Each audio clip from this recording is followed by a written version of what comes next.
नमस्कार। जय राम जी। लीलाशाह शहनशाह 1948 हिंदुस्तान ऐं पाकिस्तान अलॻि अलॻि देश ठाहिया विया। उन वक़्तु सिंधी सॼे विश्व में ईअं त फैलिजी विया त जीअं रेत आसमान मां फिटी कई वञे ऐं ज़मीन ते फैलिजी विया।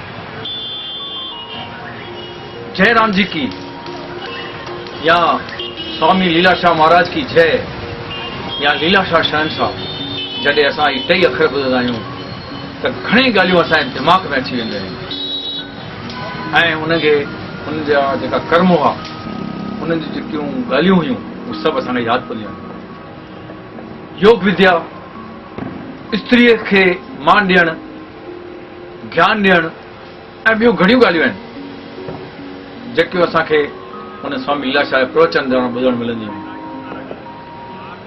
मां तव्हांखे ॿुधाइण थो चाहियां त हिंदुस्तान में ई न पर सॼी दुनिया में माण्हू जॾहिं बि ॾियारी मल्हाईंदा आहिनि त ॾाढो जोश शोर सां मल्हाईंदा आहिनि।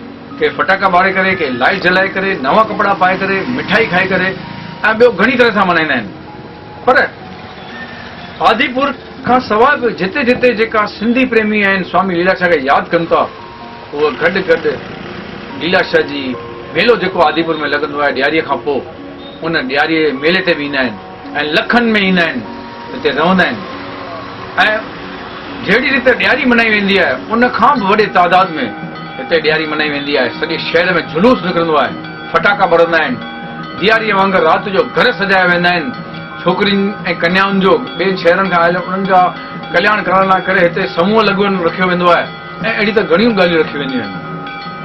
ऐं मां धन्यवाद थो कयां त हुननि जे प्रवचन, हुननि जे ॻाल्हियुनि खे अॼु असांजा जेका ट्रस्टीज़ आहिनि या कुझु माण्हू आहिनि या कुझु व्यक्ति आहिनि या जेका सिंधी आहिनि ऐं हिन वधाए रहिया आहिनि उहो ॾाढो सुठो कमु करे रहिया आहिनि। ऐं असांजो ही सिंधी चैनल तव्हांखे हिंदुस्तान जे इतिहास में पहिरियों दफ़ो हिन जो प्रोग्राम लाइव ॾेखारींदो।